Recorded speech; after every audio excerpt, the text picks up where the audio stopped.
Mirrors होते हैं, दो तरह के स्फेरिकल मिरर, कॉनकेव मिरर और कॉन्वेक्स मिरर। देखो, जब लाइट गुफा के अंदर जाए, केव के अंदर जाए और टकराए तो हम बोलते हैं कॉनकेव मिरर। जब लाइट केव के अंदर जाए, लाइट केव के अंदर जाए, तब बोलेंगे कॉनकेव मिरर। क्या करते हैं हम, यहां पीछे सिल्वर करते हैं और उसके ऊपर ब्लैक कर देते हैं।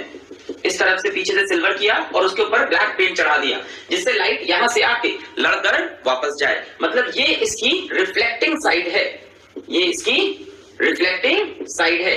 तो जिसकी रिफ्लेक्टिंग साइड केव के अंदर हो उसको बोलते हैं कॉनकेव मिरर। अच्छा, कॉन्वेक्स मिरर ऐसा देखने में वैसा ही लग रहा, पर यहां पे लाइट बाहर वाले सरफेस पे आएगी, बल्ज वाले सरफेस पे आएगी। कौन सी लाइट जो आ रही है, मतलब रिफ्लेक्शन यहां होगा। So this is reflecting side, ये साइड रिफ्लेक्टिंग है। लाइट यहां पे आके लड़ेगी और लड़कर ऊपर या नीचे या कहीं जाएगी।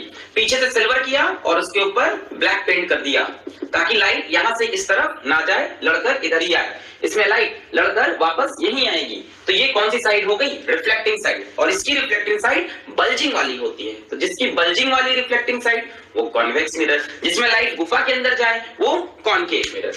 आइए अब कुछ टर्म समझते हैं जो मिरर से जुड़े होते हैं या स्फेरिकल मिरर से जुड़े होते हैं। ठीक है, तो सम टर्म्स क्या क्या टर्म है, चलिए कॉनकेव मिरर से समझते हैं सारी कहानी। मान लें कि हमारे पास एक कॉनकेव मिरर है, मैं यहां पे बना लेता हूं, ये रहा। अब इस तरफ से आपने इसके पॉलिश करके ब्लैक पेंट चढ़ा दिया।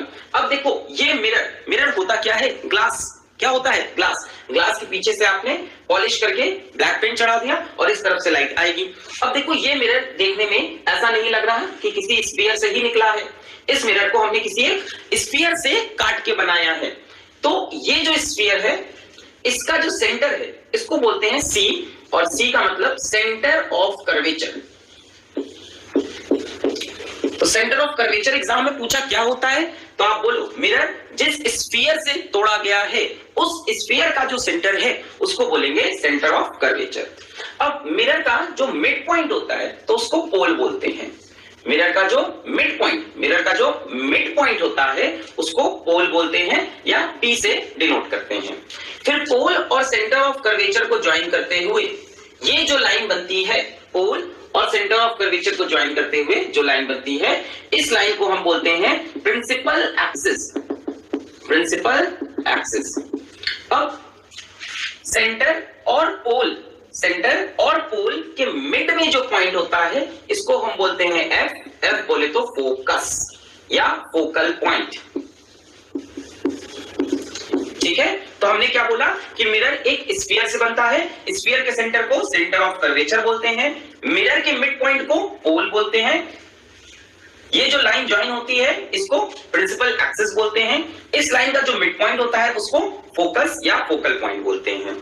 ठीक है, अब देखो पोल से लेके सेंटर ऑफ कर्वेचर, पोल से लेके सेंटर ऑफ कर्वेचर, ये ऐसी कहानी है। पोल से लेके सेंटर ऑफ कर्वेचर, ध्यान से देखो ये रेडियस के बराबर नहीं होगा इस स्फीयर का। तो पोल से सेंटर ऑफ कर्वेचर का डिस्टेंस पीसी जो डिस्टेंस है इसको हम बोलते हैं radius of curvature. Radius of curvature यानी it is the radius of the sphere.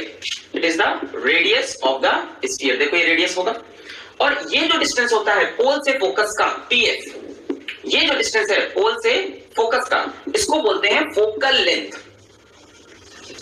तो एक चीज ये समझो, मिरर में जितने भी डिस्टेंस मेजर होते हैं वो पोल से होते हैं। कहां से होते हैं, पोल से।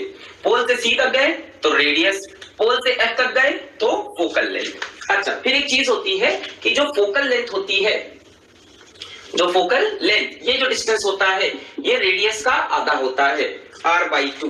मतलब ये डिस्टेंस इस पूरे डिस्टेंस का आधा होगा, मतलब this distance will be r/2 और बचा हुआ भी कितना हो जाएगा, r/2, क्योंकि ये कहां पे है, इन दोनों के मिड पॉइंट में है। तो ये कुछ टर्मिनोलॉजी थी जो इससे जुड़ी थी कि एक पोल होता है मिरर के बीच में और उसका जो स्फीयर होता है उसका जो सेंटर होता है सेंटर ऑफ कर्वेचर, इस डिस्टेंस को रेडियस ऑफ कर्वेचर, इनका मिड पॉइंट फोकस या फोकल पॉइंट और ये r/2, ये r/2।